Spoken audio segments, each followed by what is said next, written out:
É que eu não desisto de você, meu filho. E naquele momento eu aceitei procurar ajuda. Eu não sei qual foi o ponto específico, mas eu fui para a igreja. E na igreja eu comecei a ter Dani como discipuladora. A Dani foi minha discipuladora por um tempo, inclusive Daniela me ajudou Dantas? demais. Sim, amo, amo. E Dani me ajudou muito. E Dani foi me ensinando umas coisas. Uma dessas coisas, Dani me ensinou a orar. E eu contando umas coisas pra Dani, aí Dani falou assim, bonita, tá acontecendo isso e isso, e você tem que orar, pedindo Deus pra dar uma resposta. Até então, eu nunca, que eu me lembro, nunca tinha pedido uma resposta assim, confiando. Porque quando a gente fala que Deus é um Deus bom, a gente, quando tá no mundo, a gente não tem, na verdade, eu, no meu caso, eu não tinha intimidade com ele, então eu não sabia que se eu chegasse perto dele, que ele respondia, sabe? Eu achava que ele só tinha feito a gente, colocado a gente aqui e a gente que vive. Mas não é bem assim, né? Ele tem um propósito para todos nós, cuida de cada um. Há um relacionamento. Sim. E uma dessa oração foi assim, eu orei, Deus, eu amo muito essa família, que era a família dos macumbeiros. Eu amo muito. Mas se eles estiverem fazendo realmente mal para mim, afasta eles de mim. Primeira oração que eu fiz, que Dani me ensinou. E passou menos de uma semana, eles foram embora da casa da minha mãe. Inclusive, o terreiro era lá no lote da minha mãe também, que eles fizeram, de aluguel. Passou menos de uma semana, eles foram embora. E eu não tive dúvida que Deus tinha respondido a oração, porque eu tinha orado. E eles foram embora, mas por um tempo eles ficaram lá em casa. Eles iam pro terreiro agradecer às entidades o livramento que tinha. Ah, não, gente, me respeito. Eles foram agradecer o livramento que tiveram lá e iam lá pra casa com a saia branca toda suja, de vermelho de terra. Eles iam lá pra casa do jeito que estavam. Só que eu já conhecia, eu dormia abraçada com a Bíblia. Porque eu já entendia mais ou menos o que estava acontecendo ali. E vou beber um pouco de água. E depois que eles foram embora, eu comecei a caminhar com Cristo. E teve uma época, foi quando começou as guerras espirituais de verdade. Foi quando eu falo, o pecado não compensa, porque vocês vão ver o que eu vivi espiritualmente e que eu fui totalmente ferida. Agora vai demorar um pouco, vocês querem falar alguma coisa primeiro? Temos alguma coisa para falar? Temos dos apoiadores, não é isso? Vamos estar falando. 2, 3, Gabriel, tu que manda. 3 apoiadores, vamos falar e depois continuamos aqui esse bate-papo tão bacana, edificador com a irmã Rayana. Ela tem contado ali parte do seu testemunho, que faz parte do tema, né, da conversão, nesse processo todo que ela enfrentou, e ela passou, né, e glória a Deus por isso. Leandro Pinturas. Se você está procurando mão de obra de qualidade, preço bom para serviços de pintura, residenciais, comerciais e também industriais, contate o especialista Leandro. Ele faz textura, efeitos e muito mais em seu imóvel. Como você encontra o Leandro? Pelo telefone, pelo WhatsApp, ligue para 37 98411 8719. 37 98411 8719. Leandro Pinturas. Em agosto, tá logo aí, né? Agosto tá chegando, nós tá no mês 6. Nós tá no 6, tá bom? Então, passa 7, 8, agosto aqui mesmo, no 8, não. Eu me perdi, 8. Então, passa o 7, chegamos no mês 8. Dia 23 de agosto, 23/08, vai estar acontecendo lá não é no Mineirão, não, Arena MRV, lá no estádio do Atlético, do Clube Atlético Mineiro, o Ore Comigo, né? É o dia inteiro de louvor, de homens e de mulheres de Deus que ali estarão. E nós vamos para lá, entendeu? De Namantu. Nós vamos na excursão da Namantu, ou seja, ao lado de pessoas do bem, pessoas especiais, para nós chegar lá, no Ore Comigo, com segurança, com conforto, já chegar lá assim, alegre, feliz, leve, sabe aquela viagem tranquila, sabe aquela viagem em paz? É para Namantu. procura a Natália, procura o Leleu lá, dá o seu nome lá, para você estar indo confortavelmente nessa caravana para adorar a Deus no Ore Comigo. Eu quero falar da minha equipe. A loja e oficina de equipamentos profissionais. O melhor preço em conserto de geradores, motores elétricos em geral, entre muitas outras coisas, como montagem de painéis em fazendas, para irrigação e também produtos novos. Você encontra lá, viu? Como geradores, motores elétricos, máquina de lavar, lixadeira, tá bom? E esmerilhadeiras e muito mais. Minha equipe está na parte de um porto ali, né? Bem próximo à rotatória, em frente ali a materiais de construção da Acispel. Passe ali, tá bom? E o grupo, minha equipe estará ali de prontidão para estar lhe atendendo. Seguimos aqui falando sobre conversão, né? Irmã Rayane, a nossa convidada, tem aqui dividido experiências, né, que ela passou, que ela enfrentou. Nós temos uma série de perguntas aqui, viu, irmã? Mas aí você quer dar sequência aí no testemunho, falando de guerras, de conflitos. Isso aí foi pós a conversão? Foi pós a conversão. Pós a conversão, né? Porque eu tenho até uma pergunta, né? O que mudou na sua rotina depois da conversão?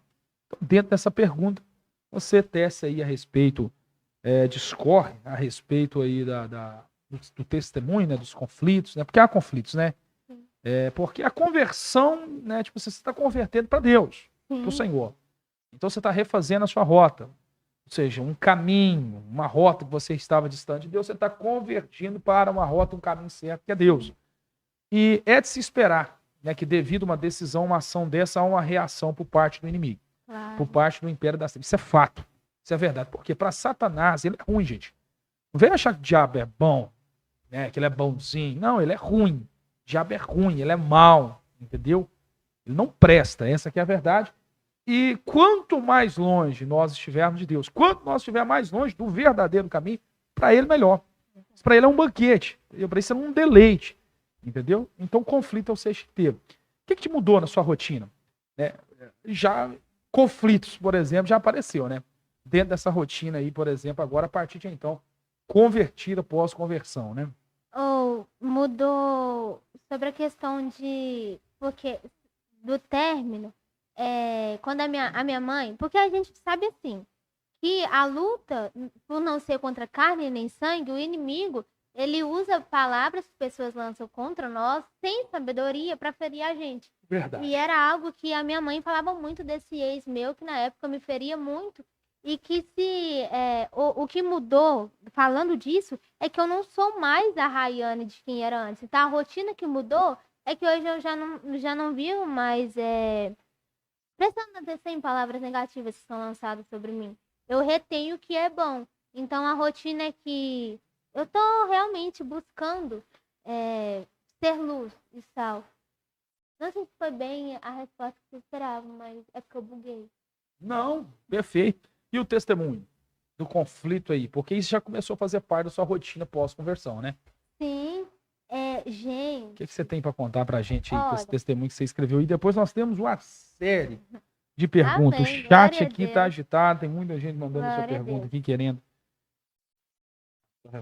Olha, em 1 Tessalonicenses 4:3 fala, porque essa é a vontade de Deus, a vossa santificação, que vos abstenhais da fornicação. Gente, como eu disse, eu não sou mais quem eu era antes e eu quero falar para todas as pessoas que são cristãos hoje que vocês têm que expor quem vocês eram para mostrar quem vocês é, se vocês forem cristãos genuínos. Porque as pessoas que estão no mundo, elas não querem olhar para nós, na verdade, elas precisam olhar para nós e não ver em nós pessoas perfeitas, que pessoas que não pecam, que não erram. Sim, a gente tem que ser bom testemunho nessa questão, mas a gente já pecou, a gente já errou. A gente já fez coisas erradas. Então, se a gente for chegar diante de alguém que está vivendo em pecado e falar assim, não viva isso, porque isso é pecado diante de Deus, traz consequências, que autoridade que você vai poder dizer para elas? Por exemplo, eu falo com toda autoridade, falo para os jovens aqui, não vivam o pecado da fornicação. Eu pesquisei bem fundo e... Porque assim, gente, no relacionamento no mundo é super normal, né? Viver os prazeres da carne. Então, Eu quero dizer para vocês, meninas e meninos, aproveitar que já chegou nesse ponto aqui, que se uma pessoa não espera o seu tempo, não é de Deus. Mas meu namorado disse que me ama. Se ele te amasse tanto, ele estava caminhando para o inferno com você? Porque quando a gente ama, a gente protege, a gente guarda, a gente quer cuidar. Então, assim, se eu digo que amo alguém, mas faço ele praticar coisas que vai levar ele para o inferno e vai me levar também, significa que com a minha alma eu não tô nem aí para ela e que quero levar a vida da outra pessoa, a alma da outra pessoa para o inferno também. Então, assim, não compensa. Deus não vai se moldar a vocês. Vocês têm que se moldar o que está na palavra. Então, não vem com essa de que Deus me entende. Eu tô namorando, mas é um namoro sério. Então, eu posso ter relação sexual com meu namorado. Não pode. Se você quiser viver em desobediência e ser inimigo de Deus, você tem livre-arbítrio, pode ir. Mas se você quer ser amigo de Deus e viver em santidade, não vai, não vai. O que a Bíblia diz que não pode, não pode. É pecado e ponto final. Então, como diz aqui a palavra, abstenha da fornicação. É algo que eu deveria ter vergonha?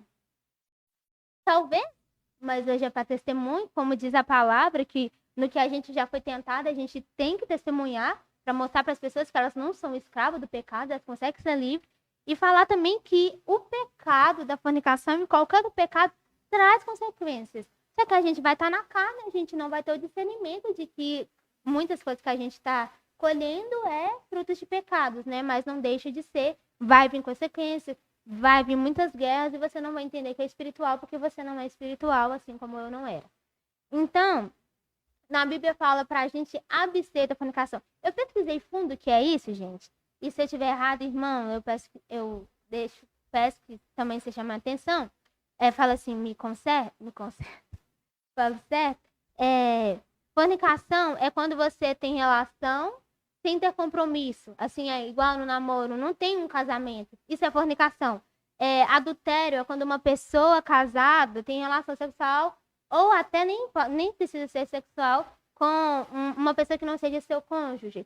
E prostituição é quando se trata de dinheiro.